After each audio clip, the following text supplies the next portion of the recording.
Olá pessoal, boa tarde. Então nós vamos dar sequência aos nossos estudos sobre produção de texto, para que possamos melhorar a nossa escrita e consequentemente termos bons resultados na comunicação do dia a dia, na comunicação escolar e especialmente nos futuros exames, ok? Bom, gente, vocês não concordam comigo que muitas vezes nós temos grandes ideias, boas opiniões, pensamentos muito pertinentes, mas quando vamos exprimi-los, especialmente numa folha, na escrita, a gente não dá conta de concretizá-las, a gente não dá conta de dar vida a esses pensamentos, a essas opiniões, a essas críticas, ok? Isso gera uma frase que o professor está cansado de ouvir. Eu sei o que é, mas não sei explicar. E fica uma perguntinha: a que se deve essa dificuldade de expor pensamentos, de organizar ideias, de criticar algo numa produção de texto? A resposta está aí. A limitação do vocabulário limita o pensamento. Talvez vocês não tenham se dado conta que o vocabulário limitado de vocês, pequeno, é o que está impedindo com que vocês escrevam com mais qualidade, escrevam de maneira mais eficaz, ok? Quanto maior o nosso léxico, ou seja, quanto maior o nosso vocabulário, quanto mais amplo ele for, mais facilidade a gente vai ter de expor as nossas ideias, a nossa opinião, ok? Muito bem, pessoal. Então, o assunto de hoje é esse: limitação do vocabulário, ou então limitação vocabular. Limitação do vocabulário. A leitura de bons textos, sejam eles livros, revistas e jornais, artigo de internet, é o melhor meio de ampliar o vocabulário. Quanto mais você ler, maior será o seu vocabulário, maior será a sua capacidade de expressão. Então, pessoal, o que acontece? Um sujeito, ele tem dificuldade de expor a sua opinião. E essa dificuldade se deve ao fato dele ter um vocabulário pequeno, ok? E esse vocabulário pequeno, limitado, se deve à falta de leitura. Aí a gente entra na importância da leitura. Quanto mais você lê, maior será o seu vocabulário, porque é a partir da leitura que você vai adquirindo novos conhecimentos linguísticos, que vocês vão aprendendo novas palavras, ou então que vocês vão se apropriando de palavras, ok? Então, o que ler? Vamos ver. É importante ler aquilo de que se gosta, ler pelo prazer, uma vez que dar prazer é uma das funções da leitura. Mas é importante também ler para adquirir conhecimento, cultura. Assim, o ideal é procurar equilibrar prazer, cultura e informação. Essa é uma das barreiras que nós temos hoje em dia com os alunos. Muitos não gostam de ler, ou só leem aquilo que os interessa. Mas, gente, na verdade, para nós termos um crescimento intelectual, para nós avançarmos no sentido da escrita, nós precisamos equilibrar entre uma leitura prazerosa e uma leitura que vá nos trazer conhecimento, cultura, mesmo que ela às vezes seja cansativa. Nós precisamos vencer essas barreiras se a intenção for tornarmos sujeitos críticos, com direito de fala e também preparados para um mercado de trabalho competitivo e, antes disso, para os vestibulares e os exames da vida. Então, pense aí, será que vocês estão lendo diariamente? Será que a leitura está se tornou um hábito na vida de vocês? Se sim, que ótimo. Mas aí eu pergunto, será que essa leitura, ela é eclética? Ela está sendo mesclada entre aquilo que você gosta, que aí não importa. E aquilo que de fato vai acrescentar conhecimento que fará diferença na hora de argumentar, na hora de opinar, ok? Segue lá. O que ler? Sabe aquele best-seller do qual todos estão falando? Leia, mas leia também os clássicos. Leia um livro de autoajuda se você gostar, mas leia também Machado de Assis e outros escritores consagrados. Com o tempo e o hábito, todos os livros, independentemente do grau de dificuldade, proporcionarão prazer. Ok, pessoal? É isso que eu tô falando. Leia mangá, revistinhas, HQs, leiam artigos da internet, nada, não temos nada contra isso, mas você precisa também ler os clássicos, ler notícias, ler pesquisas, para que vocês criem uma bagagem de conhecimento mediana ou alta. O importante é que vocês não sejam sujeitos limitados, intelectualmente limitados. E é por meio da leitura que a gente se expande, ok? Muito bem. E uma sugestão, gente. Leiam crônicas, leiam contos, porque esses dois gêneros textuais, eles são gêneros textuais narrativos atrativos, curtos. Geralmente os autores eles tratam de questões sociais e as questões sociais são sempre temáticas das redações do Enem e de outros vestibulares. É válido, portanto, ler esses gêneros textuais porque são curtos, não são maçantes e podem agregar à escrita de vocês, ok? Muito bem. Outra sugestão: leia, use o dicionário.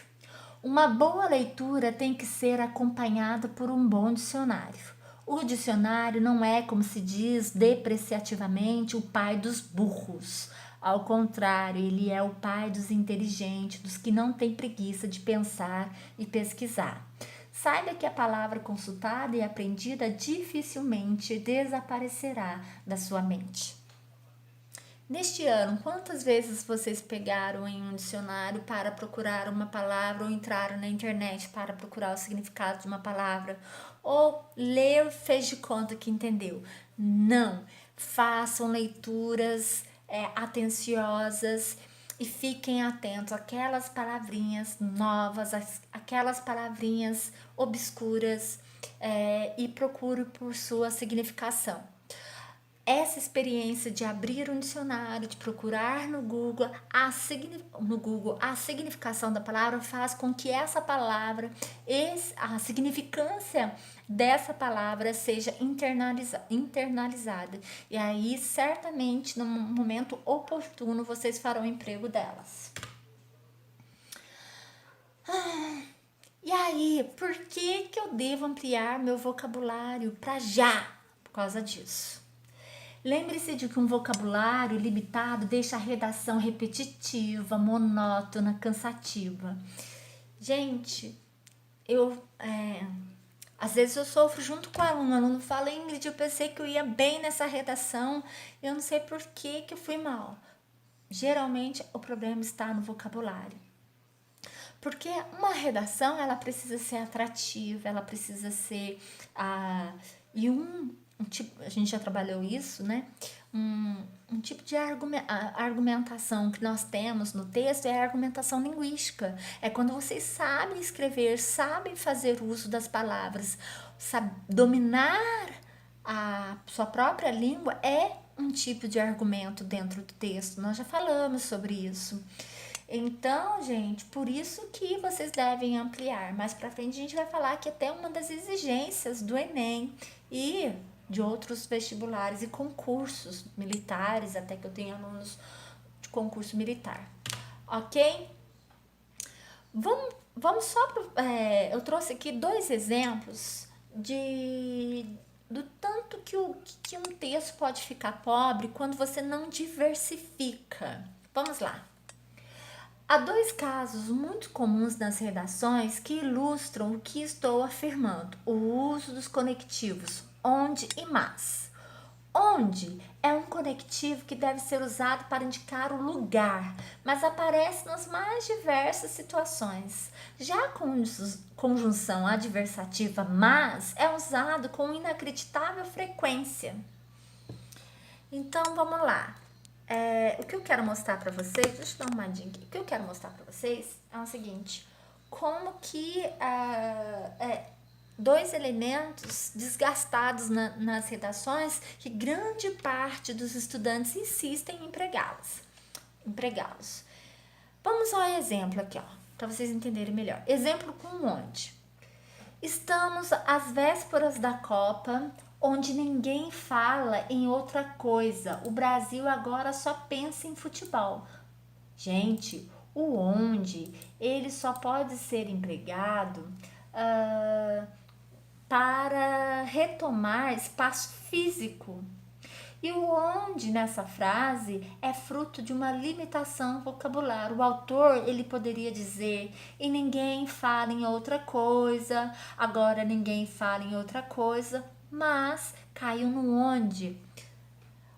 O onde, ele virou uma palavra tampão, sabe? O aluno joga ali para meio que juntar o fragmento subsequente. A questão é que ele não faz essa união de maneira correta, porque onde só pode retomar espaço físico. A casa onde moro, o hotel onde me hospedei.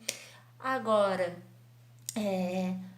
Copa, a Copa, ela é um campeonato, ela não é um espaço físico. Então, onde ele está inadequado, está fazendo não está criando uma frase coesa, né? Não está estabelecendo a coesão. Então, gente, pense assim, coloca o onde.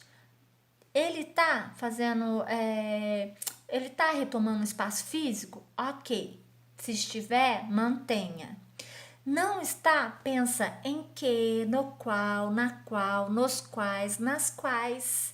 E continua o pensamento, que vai ficar muito mais preciso e você vai sair desse clichê desse amuleto linguístico que o examinador tem pavor, né? E demonstra que você sabe qual que é a funcionalidade da palavra onde.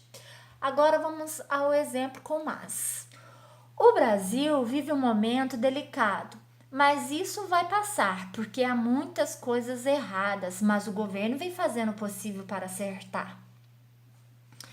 Gente, a repetição do mas deixa clara a ausência de conhecimento de outras alternativas, como porém, no entanto, entretanto, etc., entre todas as outras. Ok? Então, assim, quando você só emprega mas, ou na maioria das vezes só faz uso do mas, você dá a entender para a banca examinadora que desconhece outros conectores, outras conjunções adversativas, ou então tem preguiça de variar. Nos 2 sentidos vocês serão penalizados. Então, gente, comecem a ficar atento em palavras que vocês usam demais na redação e vamos procurar por sinônimos, por palavras que possam fazer a substituição, enriquecendo assim o texto de vocês, ok? Muito bem.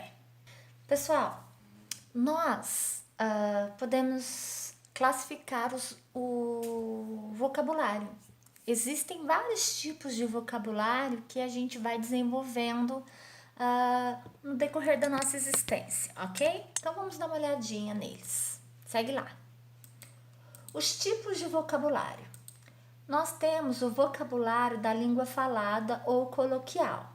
É adquirido ao longo da nossa vida social por meio dos amigos, dos colegas de escola, de pessoas com as quais conversamos no dia a dia. Não é um vocabulário rico, pois as palavras usadas na conversação não apresentam um grau muito elevado de variação. Nesse caso, o mais importante é ser entendido e estabelecer a conversa entre amigos e íntimos. Nós temos o vocabulário da língua escrita. Ao escrever, nossa preocupação com as palavras é obviamente maior que ao falar. As palavras faladas desaparecem no tempo, as escritas elas eternizam, daí a preocupação, na maioria das vezes até inconsciente, de elaborarmos mais profundamente o texto escrito que a mensagem falada. Nós temos também o vocabulário de leitura. Compreende palavras que dificilmente empregamos no cotidiano, seja na língua falada, seja na escrita. Nos permite, porém, ler e compreender livros sem ter de para isso recorrer ao dicionário. Ok, pessoal? Então, nós temos o vocabulário coloquial, que nós usamos no dia a dia, porque nós não vamos ficar de frescura com os nossos pais, com os nossos amigos, né? Com a nossa namorada, com o nosso namorado. Não vamos ficar. Então, o mais importante é se fazer entender, ser próximo, ok. Mas quando vamos para o texto, aí nós grande parte dessas palavras do dia a dia a gente deixa no cantinho e a gente começa a resgatar as palavras mais formais. Aí a gente tem o vocabulário da língua escrita. Nós temos o vocabulário da leitura, que nós sabemos o significado, mas nós não fazemos emprego nem na fala do dia a dia, nem na nossa escrita. O importante de possuir essa bagagem linguística é que nos permite ler livros diversos e compreender aquelas palavras, ok? Temos mais um. Vocabulário de contato. Adquirimos uma bagagem linguística com o contato com novas palavras lidas ou ouvidas em alguma ocasião.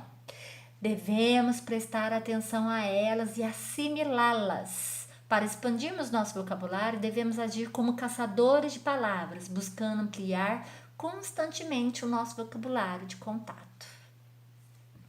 Então, olha lá, nós temos o vocabulário que a gente um vocabulário para a fala do dia a dia, um vocabulário quando a gente vai escrever, porque a gente não escreve do jeito que a gente fala.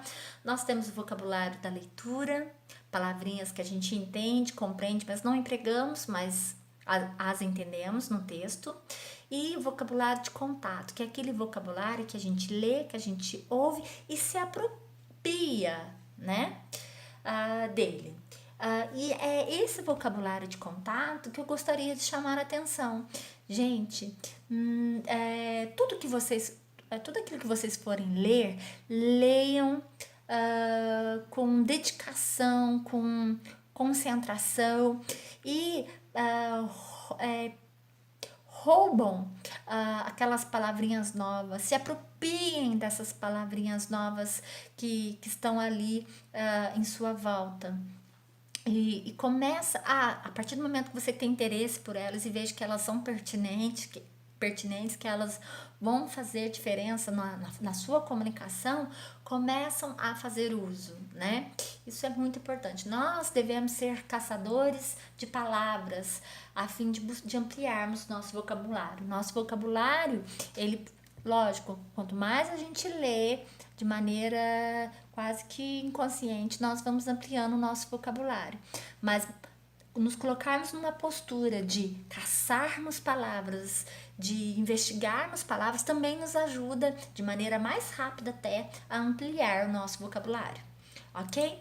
E aí é o seguinte, toda essa bagagem linguística, toda essa soma de vocabulário forma o nosso léxico. Na língua portuguesa existe uma parte, existe o termo léxico, e a gente vai entender melhor isso. Segue lá. Léxico. Léxico é o repertório de palavras de uma língua ou de um texto, sendo o mesmo que vocabulário. É o nome que se dá a uma obra de compilação de uma parte dos vocábulos de uma língua e seu significado, sendo o mesmo que dicionário. Pode ser a relação de palavras usada por um autor ou por uma escola ou um movimento literário. É todo o conhecimento de um falante acerca das palavras. Então, o léxico é um termo que pode significar o quê? O repertório de palavras de uma língua. Todas as palavras existentes na língua portuguesa formam um léxico. Um dicionário pode ser chamado de léxico, porque ali ele faz uma compilação de termos, né, e seus significados.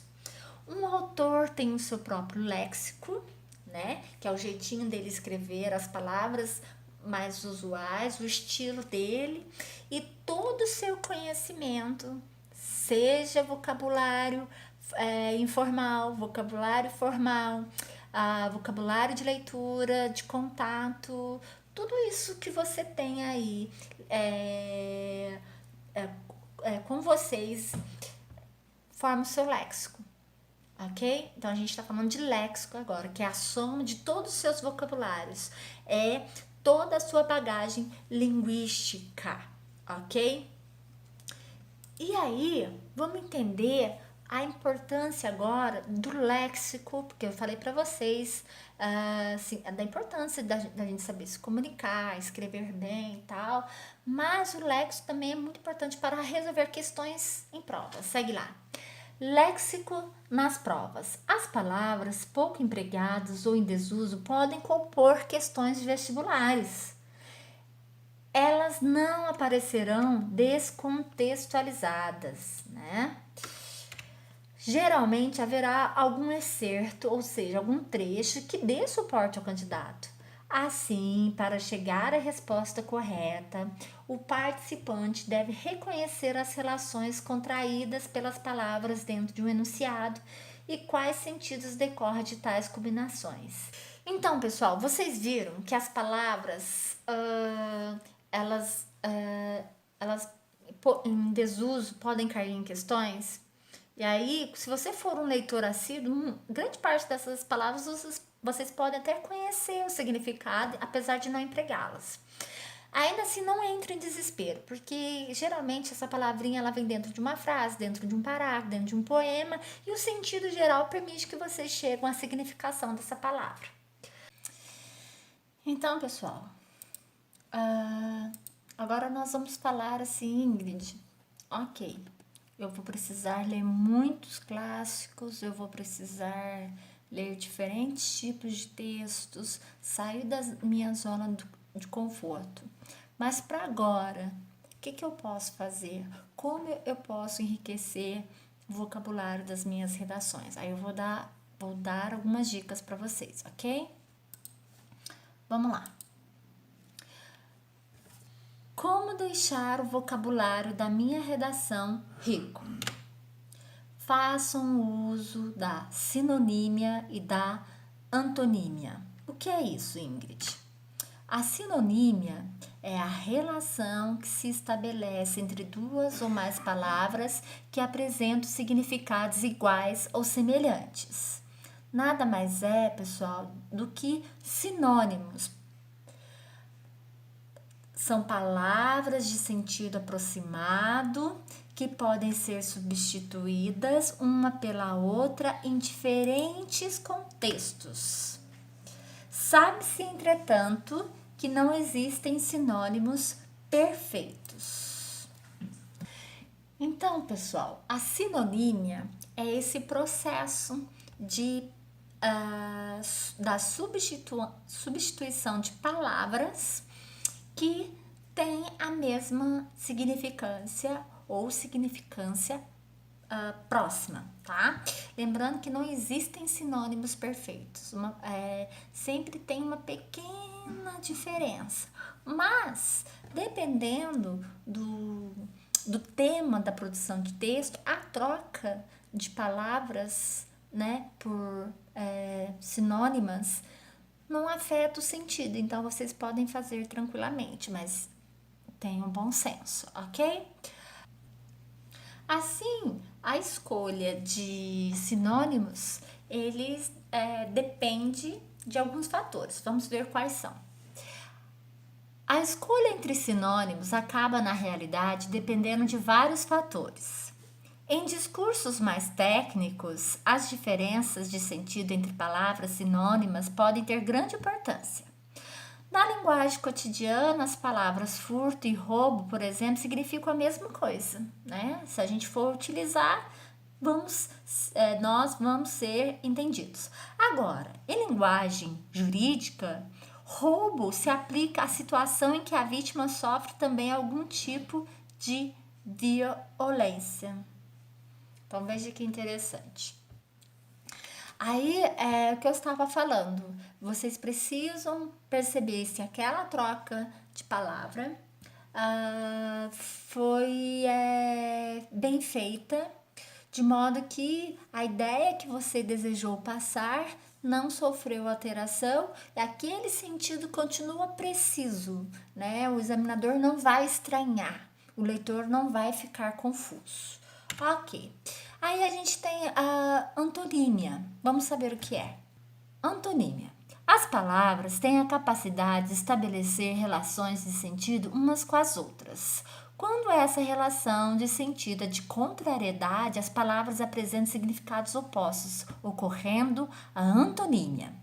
Palavras antônimas são, assim, palavras diferentes que apresentam significados contrários ou opostos, não necessariamente totalmente equivalentes. Ok, então você tem um texto lá, você consegue substituir algumas palavras repetidas por palavras sinônimas e você consegue substituir expressões com carga negativa por antônimos. Vamos lá. Sem fé, incrédulo. Vamos lá. Um pouco não muito bonito, feio. Então, vocês peguem essas palavras, essas expressões com carga negativas e tentem encontrar palavras que sofrem antonímia e façam a substituição, que seu texto vai ficar muito rico. Exemplos de antonímia, olha lá. Bom e mal, mais e menos, calma e agitação.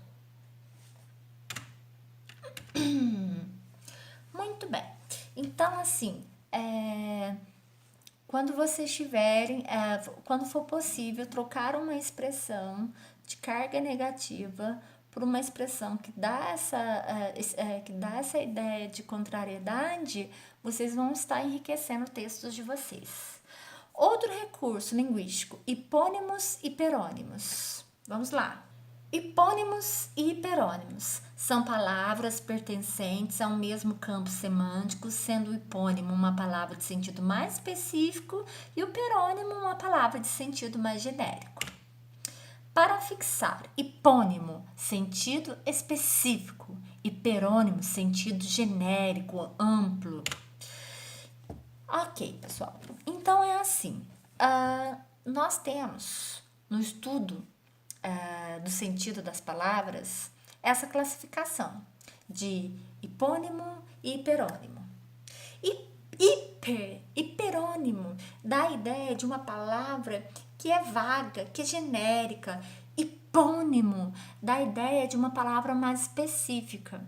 E aí, por exemplo, se o texto é sobre cães, vocês podem fazer uso de um hiperônimo animal. Se o texto é sobre orquídea, vocês podem fazer uso sobre um hiperônimo, que é planta, ok? Vamos ver melhor essa relação de hiperônimo e hipônimo. Por exemplo, nós temos a palavra insetos. Insetos é um hiperônimo, porque ele é um termo amplo, genérico. Agora, a partir do momento que eu começo a especificar os insetos, eu começo a fazer uso dos hipônimos. Borboleta, mosca, mosquito. Outro hiperônimo, esporte. Aí eu posso falar de natação, de judô, de futebol. Ok? Então, pessoal, vamos falar assim, menores de idade. Nós podemos falar cidadãos, indivíduos, público. Se a gente falar de ser humano, aí a gente pode falar de criança, de adolescente. Fazer essa troca a todo instante no texto entre uma palavra que é com sentido amplo, mas que está ali no contexto, no lexo, no assunto, ou uma palavra no sentido mais específico, permite que o texto de vocês também fica muito rico. Mais um exemplo, olha aí. Bebida é um hiperônimo, mas eu posso depois especificar refrigerante. Aí, se tiver ali só bebida e refrigerante, bebida seria hiperônimo e refrigerante seria hipônimo. Se tivesse refrigerante e Coca-Cola, refrigerante seria hiperônimo e Coca-Cola seria hipônimo. Importante destacar isso, que num texto, uma palavra pode ser hiperônimo e no outro parágrafo, no outro fragmento, a palavra pode ser hipônima. Então, é preciso ficar atento em muitas questões sobre isso. Vocês precisam perceber essas sutilezas da língua. Mas o importante, sabe o seguinte, invistam em sinônimos, antônimos, em hiperônimos, hipônimos no texto de vocês, que a elaboração ficará muito mais rica e com certeza o texto ficará muito mais claro, muito mais congruente, ok? Muito bem, vamos lá, vamos fazer um resumão. Concluindo, seja um leitor eclético e assíduo, seja um caçador de palavras novas, procure por sinônimos, substitui expressões negativas por antônimos, não bonito é igual a feio, use e abuse de hiperônimos e hipônimos. Nós temos, pessoal, a competência 1. Na competência 1 do Enem, você será avaliada acerca do domínio da modalidade escrita formal da língua portuguesa. Por isso, para garantir a nota máxima nessa competência, é necessário que você atenda às regras gramaticais e escreva de forma a garantir a fluidez da leitura por meio da construção das frases. E agora eu quero mostrar para vocês erros na competência 1 que vai envolver isso. Olha lá. Mas afinal, quais são os erros enquadrados nessa competência? Confira. Erros de convenção de escrita, acentuação, ortografia, separação silábica, uso do hífen, uso de letras maiúsculas e minúsculas. Erros gramaticais, concordância verbal, nominal, flexão de nomes e verbos, pontuação, regência verbal e nominal e colocação pronominal. Erros de vocabulário, a seleção de palavras que deve ter sentidos apropriados no texto. Ok, então prestem atenção, lá na competência 1 nós temos uma exigência que é vocês terem um vocabulário rico e preciso, e para garantir vocês precisam treinar muito a escrita de vocês e juntamente com a escrita vocês precisam ler bastante e ler de maneira diversificada, ok?